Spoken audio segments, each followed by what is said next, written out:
कृपा, बिना शंकर की कृपा के कुछ नहीं मिल सकता। अगर आज आप लोग शिव महापुराण की कथा में पहुंचे हो, बैठे हो, तो ये शिव की ही करुणा है।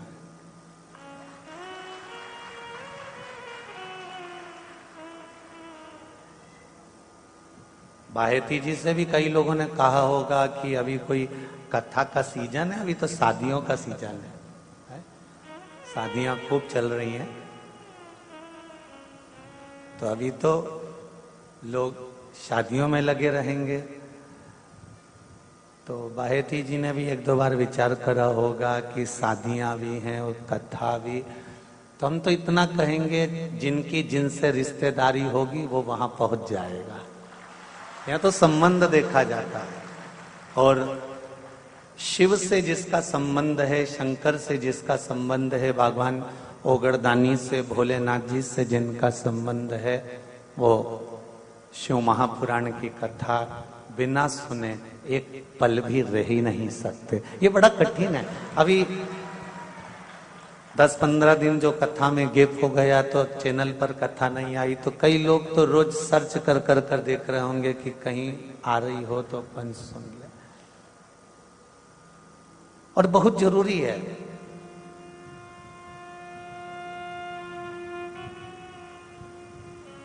उदर की तृप्ति के लिए भोजन और आत्मा की तृप्ति के लिए भजन, ये बहुत जरूरी है।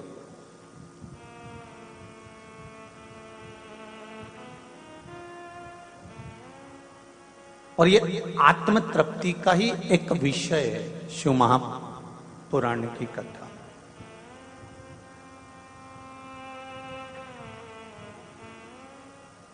और मिली भी कितनी जोरदार है। नवग्रह शिव महापुराण की कथा भाग्यनगर वालों को प्राप्त हुई है, हैदराबाद वालों को प्राप्त हुई है। नवग्रह, ये जो आकाश मंडल में इतने ग्रह हैं, सूर्य है, सोम है, सूर्य है, चंद्र है, मंगल है, बुध है, गुरु है, शुक्र है, शनि है, इन सारे ग्रहों को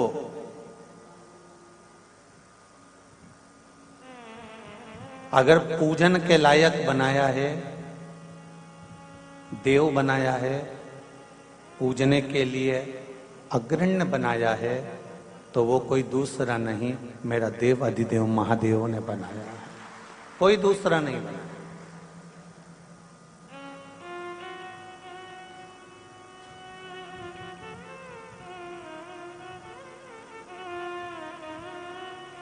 अगर पूजन के भी सम्मुख में लाकर छोड़ दिया, ग्रह मंडल में लाकर छोड़ दिया, और पूजन के अगर अनुकूल बना दिया, तो मेरे शंकर ने बना दिया। एक कंकर को जैसे हम शंकर मानकर पूजन कर लेते हैं, उसी तरह शंकर भी कहते हैं कि तुझे भी मैं कंकर से कब शंकर बना दूं, ये तू भी नहीं जान सकता, तुझे भी नहीं मालूम। तेरे दरबार की बाबा निराली शान देखी, तुझे देते नहीं देखा, पर झोली भरी।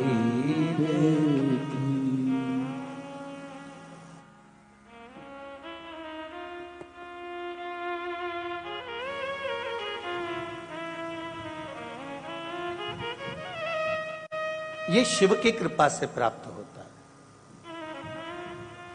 वो दिखता नहीं है देते हुए, पर जब देता है ना, तब मालूम पड़ता है कि उसने मुझे दिया है, उसने मुझ पर कृपा करी है। काशी कौन कौन गया है? हाथ उठाओ जरा। सब होया हैदराबाद वाले? अरे धर लो, वापिस धर लो। काशी गए हो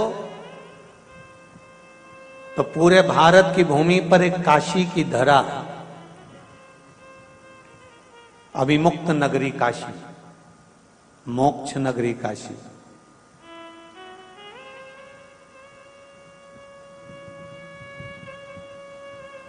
जहां नवग्रह देवों ने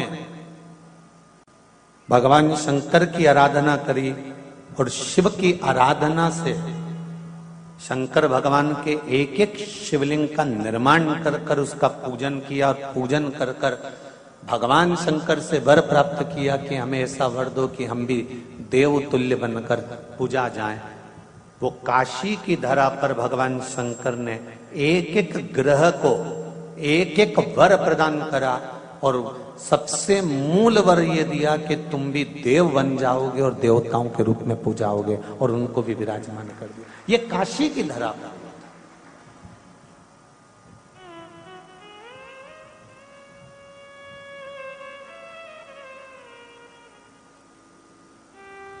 बुद्ध ग्रह का शिवलिंग बुद्धेश्वर महादेव, बृहस्पतेश्वर, शुक्रेश्वर, शनीश्वर, सोमेश्वर, नवग्रह देवता के एक एक शिवलिंग का निर्माण नवग्रह देवता ने किया। अपने अपने शिवलिंग का निर्माण कर कर उसका पूजन किया, पूजन कर कर उसकी आराधना करी, शंकर भगवान से वर प्राप्त करा। आज भी काशी की धरा पर नवग्रह देवताओं ने जिस शिवलिंग की पूजन करी थी वो शिवलिंग आज भी काशी की धरा पर विराजमान।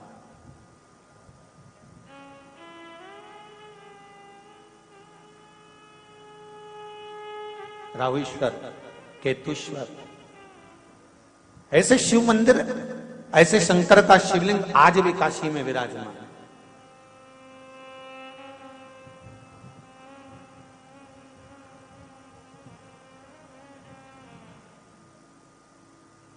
और जब जब किसी का दिल दुखता है, जब जब किसी का मन दुखता है, जब जब किसी के हृदय में अगर दुख का अनुभव होता है, तो शिव महापुराण की नवग्रह शिव महापुराण की कथा कहती है, जैसे शुक्र देवता का हृदय दुखा, शुक्र देवता का मन दुखा, तो उन्होंने शंकर की शरण ली, शिव की शरण।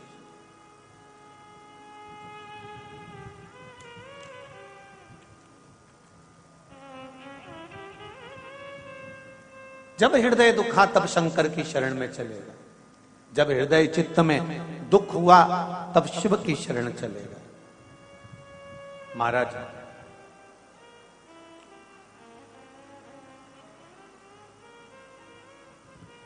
पुराणों के अनुसार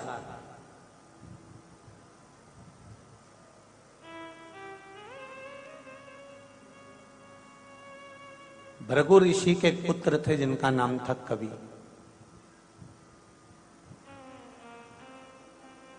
जिनको शुक्र कहा गया। ग्रहों में जो शुक्र ग्रह है वो भृगु ऋषि के पुत्र के नाम से। भृगु ऋषि के जो पुत्र हैं कवि, वो शुक्र ग्रह बने।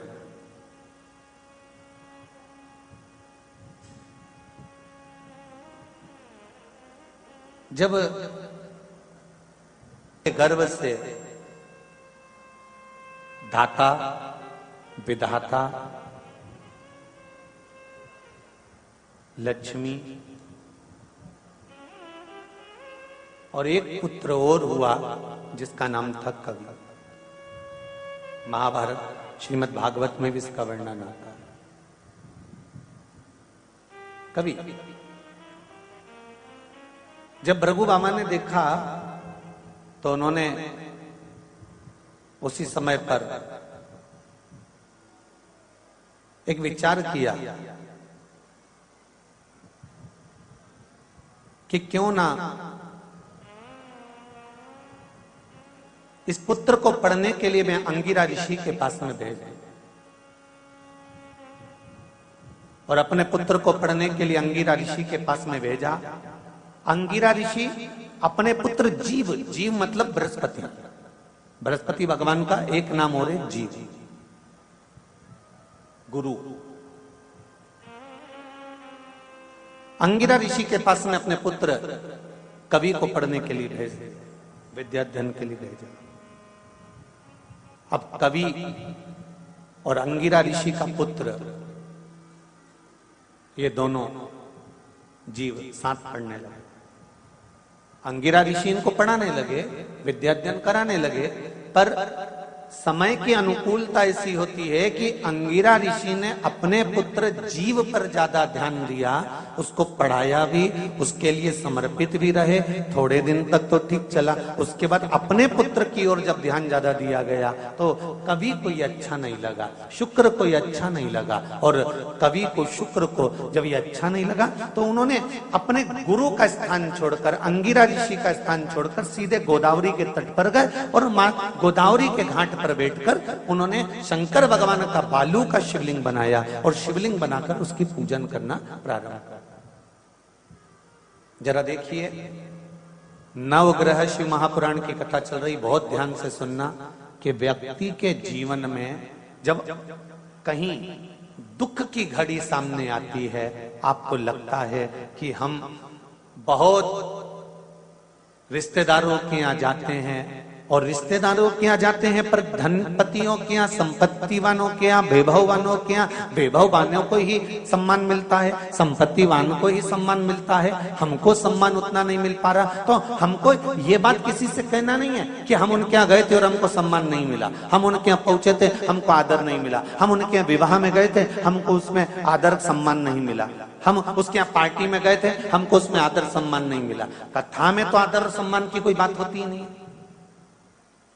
भागवत हो, रामायण हो, गीता हो, शिव पुराण हो, सत्यनारायण भगवान की कथा हो, घर में धार्मिक कोई आयोजन हो, उसमें मान और सम्मान की कोई परिभाषा नहीं होती कि हम कथा में गए तो हमको आगे बैठना था कि पीछे बैठना था कि दाएं बैठना था कि बाएं बैठना था। उसमें तो हमको ये देखना है कि जो जगह खाली हो और जहां पर जगह मिल जाए वहां पर प्रणाम करो और शंकर और कंकर को नमन कर कर वहीं आसन लगाकर बैठ जाओ तो शंकर मिल जाता है। कथा में कभी भी हमको ये नहीं विचार करना कि यहाँ जगह नहीं मिली, वहां जगह नहीं मिली, आगे नहीं बैठने दिया, पीछे नहीं बैठने दिया। हाँ, कहीं विवाह में गए, कहीं पार्टी में गए, कहीं फंक्शन में गए और वहां जाकर अगर आपको ऐसा महसूस होता है तो ये भी बात किसी को कहने की नहीं होती। जब मन दुखे, हृदय चित्त में जब घात लगे तो फिर आपको केवल एक काम करना है कि कहीं शिव की शरण में पहुंच जाना है, शंकर की सेवा में लग जाना है, फिर शिव जानेगा कि करना क्या है। शुक्र ने वही करा। गोदावरी नदी के तट पर शुक्र ने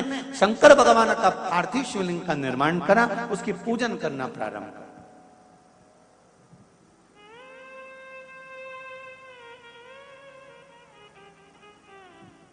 और जब पार्थिव शिवलिंग का पूजन करना प्रारंभ करा, शंकर भगवान ने कृपा दृष्टि कर दी। मांगो, तुम्हें क्या चाहिए?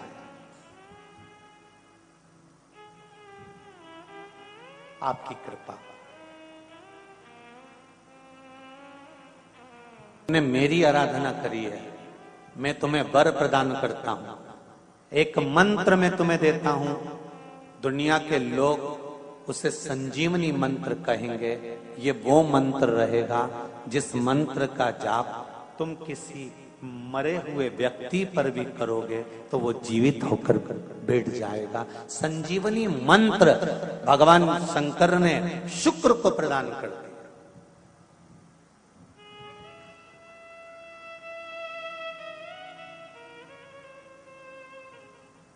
संजीवनी मंत्र। और संजीवनी मंत्र जब भगवान शंकर ने शुक्र को दिया और शुक्र ने उस मंत्र का स्मरण करना प्रारंभ करा तो शुक्र के पास में तो आनंद की अनुभूति हो गई बिना मांगे। शंकर भगवान से शुक्र ने यह नहीं कहा कि मुझे यह मंत्र देना, पर शिव ने दे दिया। और शंकर कभी भी थोड़ा नहीं देता, देता है तो बहुत में देता है। शुक्र, मैंने तुम्हें संजीवनी मंत्र दिया है, इस मंत्र को रखना और मैं तुम्हें देव तुल्य बनाता हूं, तुम ग्रहों में पूजे जाओगे। और शुक्र को भी ग्रह बना दिया, कवि को भी ग्रह बना दिया और पूज्य बना दिया। ध्यान दीजिएगा, महामृत्युंजय मंत्र का लोग जाप करते हैं? कितने लोग करते हैं? जरा हाथ उठाओ। करते हैं? कभी कभी तो करते होगे, रख लीजिए।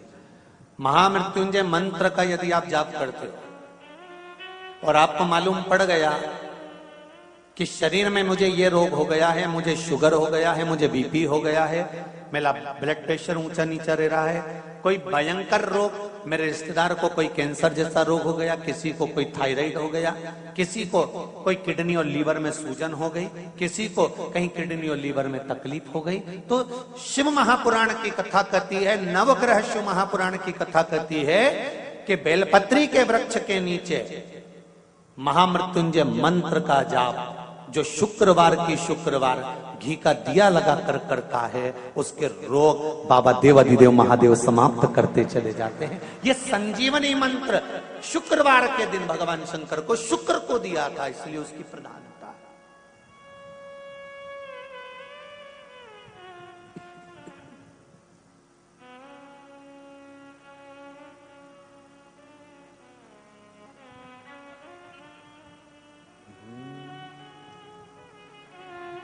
ये वो संजीवनी मंत्र। शुक्रवार के दिन बेलपत्री के वृक्ष के नीचे बैठकर घृत का दिया लगाकर शरीर में जो रोग है उसका स्मरण कर कर शंकर जी से विनय कर कर, हे भोलेनाथ, आपने शुक्र देवता को संजीवनी मंत्र दिया है, तो क्या आप मेरे को वो मंत्र प्रदान नहीं करोगे? मेरे रोग, मेरी बीमारी, मेरे दुख को आप नहीं हरोगे? शिव से कहो, ये शरीर आपने दिया है और भजन करने के लिए दिया है, स्मरण करने के लिए दिया है, कीर्तन करने के लिए दिया है, तो संभालोगे भी आप।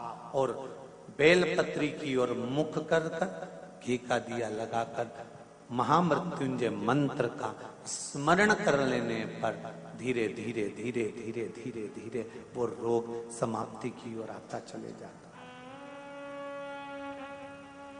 जैसे एक पत्र में किसी ने लिखकर भेजा, देखिए,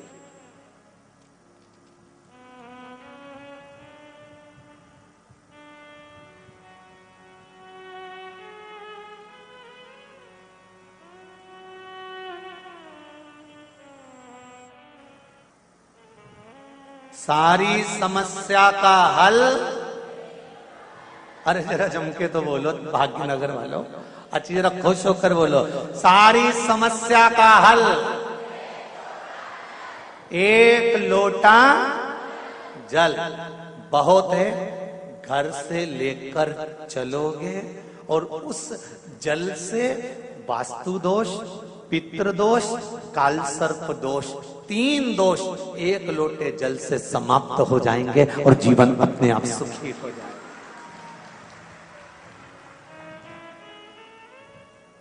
शिव महापुराण जब तक टीवियों पर नहीं आई थी, उससे पहले सारे घर के पाइप, सीढ़ी, बाथरूम, रसोई घर 25 बार बदल के देख लिए थे। लोगों ने कहा था वास्तु दोष, वास्तु दोष, वास्तु दोष। जब से लोगों ने कथा सुनकर एक लोटा पानी चढ़ाना चालू करा, वो वास्तु दादा कहां गया पता नहीं पड़ा। एक